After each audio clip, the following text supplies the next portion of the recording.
What's up, everybody? It's your girl Mika Chanel, back with another edition of Mika Chanel's Just Saying. Tonight we're talking about R&B Divas LA Season 1, Episode 5. It actually aired a couple weeks ago. I'm a little behind, so just bear with me. It's gonna be good.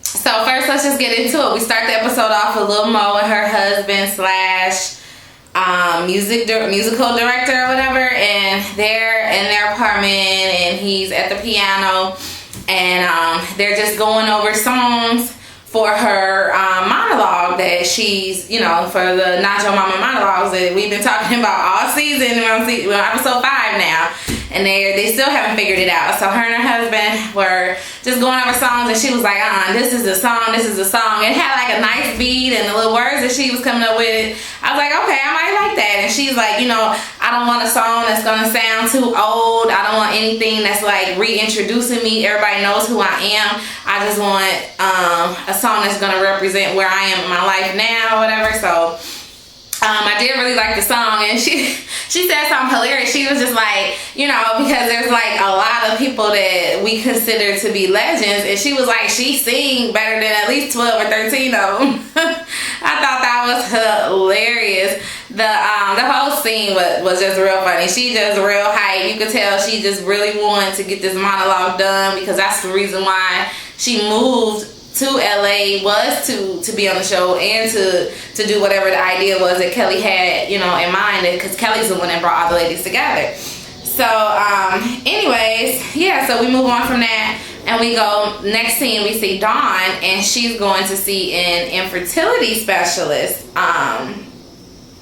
So Dawn says, was talking to the doctor, she's like 48 years old, and, she's like trying to figure out what her options are.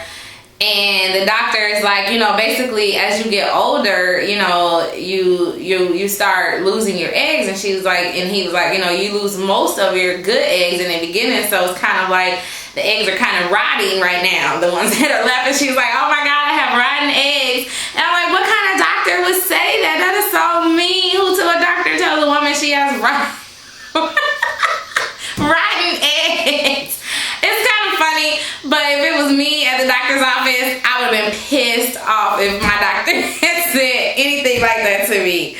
But then he just suggested maybe she can do like an egg donor, where she would get like someone maybe in her family, a younger cousin or something, get their egg and implant it with her boyfriend's sperm, and then implant the embryo or into her, or whatever it is, into her. And Dawn is like, well, that would mean that the baby wouldn't technically be mine. It would just be related to me, but it wouldn't be my baby, and it would not look like me. It would look like the other person. It would act like the other person. So she was like, no way, no how. I don't want to do that. She wants to do it the old-fashioned way. So good luck, Dawn, on your quest to become a mommy. Anyway, so now we go again to another rehearsal, and I'm going to keep using quotes because these ladies have not even rehearsed yet, but I don't know. It's just weird. So they thought it was a rehearsal, and Dawn and Kelly come in, and first Dawn comes in, and they're all there, and Dawn's there, and she's like, well, Lil Mo and Shantae and these guys and Claudette, they've been working with you a little more, and I don't really know you. I haven't been at any of the meetings. Like, hello, whose fault is that? You should have had your ass at the meetings if you wanted to be at the meetings. You needed to be there instead of following up behind Kelly. So then Kelly comes in. Oh my God.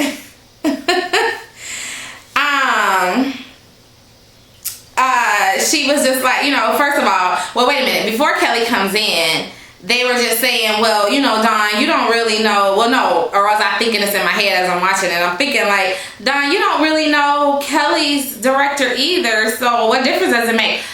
Either director they go with, you're not going to really know the person. The point of working with a director and rehearsals is so that you can get to know the director, so that he can get to know you and how he can pull out what he needs to pull out of you.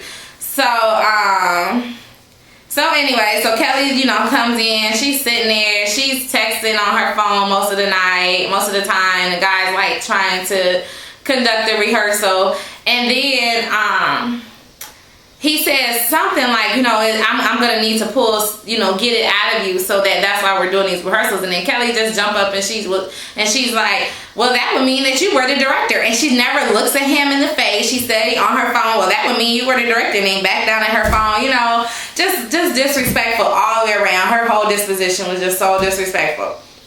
And so he was like, oh, excuse me? And she's like, yeah, she was like, no, can you excuse us? And he's like, oh yeah. So he's thinking she's getting ready to, talk to someone and go outside and talk. She's like, no, can you excuse yourself? I'm like, this woman is crazy. Like, who does she think she is? Seriously. And he's like, first he wasn't backing down to her, and then he's like, you know what, fine, I'm gonna step away, you guys talk or whatever. So Kelly starts talking to Shantae, and and Kelly starts talking to Shantae, and it's just a big old mess. Before the director leaves out, he asks the other ladies, like, is this cool with everybody? Is this something y'all want to do? And Kelly's like, you can't be addressing them. You need to address me. She was like, you need to address all of us. Don't just address them. He's like, I'm asking them because they've been the ones that I've been working with, and you coming in here with this attitude or whatever. And then she gets all up in his face, and she's like, can I get all up in your face? And can I talk about a part of time of my life when I was molested and, and going on? Can I trust you with that? Can I trust you? She's like all in the man's face, like, for no reason. And then he was like, yeah, you can. We just gotta get there. He's trying to stay calm, but I know in his mind, he was like, if this chick don't get up out of my face, I'm gonna punch her in the damn nose. And then he was like, can I trust you to pull that out of me? Well, nobody knows this Tory dude really either. The dude that she wants to direct it is the guy from Bravo in the Hood, from the Las Vegas thing that they had went to. None of the other ladies know him either. It's, like I said, that's all about working with the director and getting to know them and doing rehearsals and things like that. And Kelly's basically saying, like, okay, so then Fred excuses himself, and then Kelly addresses the other ladies that are there, and she's like, basically, she wants the other dude to come in and kind of direct the show, but she wants all of the ladies to kind of direct themselves and be in that way. But I'm just like, that doesn't make sense, because at the end of the day, your guy Tori is gonna be the one that is directing everybody. She starts thinking that this is just like, it was a bad idea, that, she thought it was a good idea, but it wasn't. She's thinking it's a bad idea, and she starts having tears start coming out of her eyes, and she's like, this is just wrong. This is not the way that I wanted things to go. And in her interviews, you can hear her saying, like, she doesn't understand at what point she lost control of everything. Well, I can tell you when you lost control. You lost control when you gave everybody an idea, said we were going to do this in like a couple of months, and then you kind of were MIA. You didn't get the ball rolling. You didn't hold rehearsals. You didn't have a director picked out. Like, at this point in episode 5, they keep saying they only have like 2 or 3 weeks left to get this together, and I'm like, you guys, clearly it's about to be another R&B Divas Atlanta. You know what I mean? So I don't know. So then the next scene, this is like a long ass scene, because like, most of the show is centered around this monologue. So the next scene you see at Lil Mo's apartment is her and Dawn, and they're talking, and they're all frustrated, and at least Dawn is saying that Kelly is the one that approached the whole situation wrong. So I'm like, okay, maybe she's not, just a little follower or whatever. So she's like, yeah, maybe Kelly did approach it all wrong. She should have said, who the director was. She should have had things laid out. This is how it's going to go.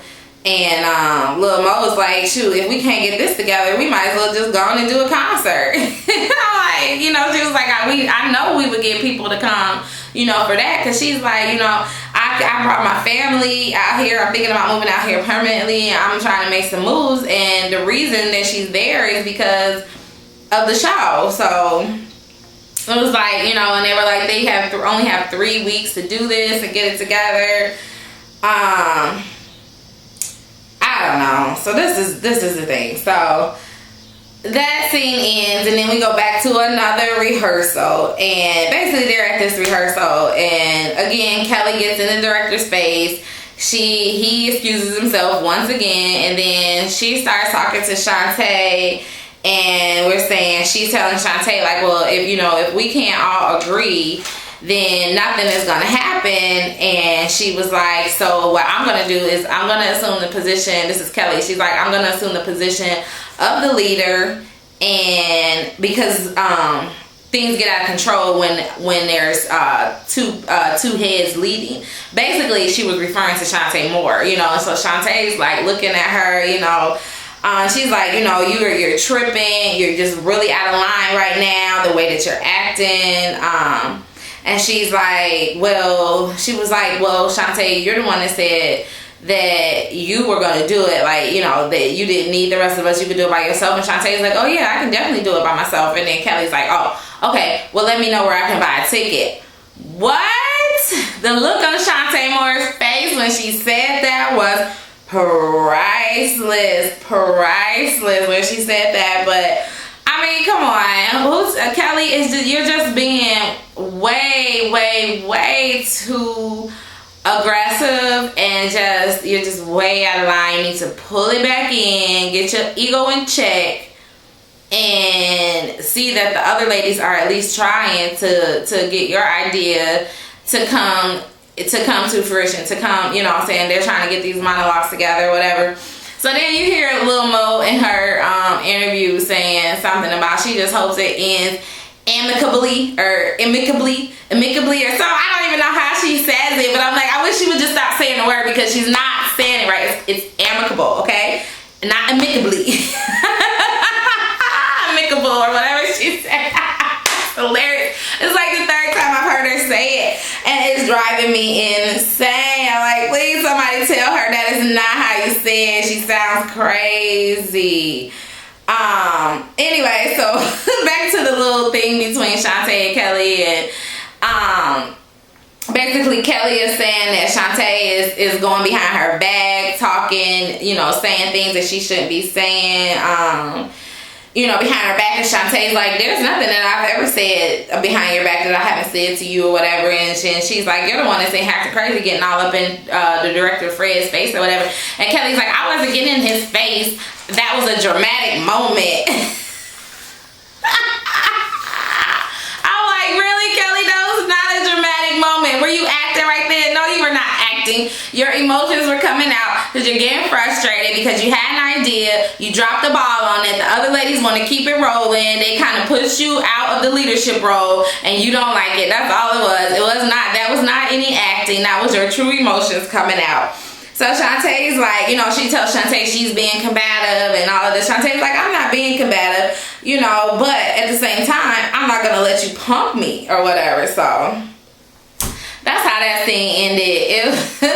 It was just, I don't understand what's going on with Kelly. And then, like, I guess her and Shantae have, like, been friends from, like, way back when or whatever. So it's really crazy that they're arguing, because even when the show came on, the very first thing that you saw was Shantae coming over to Kelly's house and Kelly telling her, you know, about things that she had planned and asking for Shantae's help.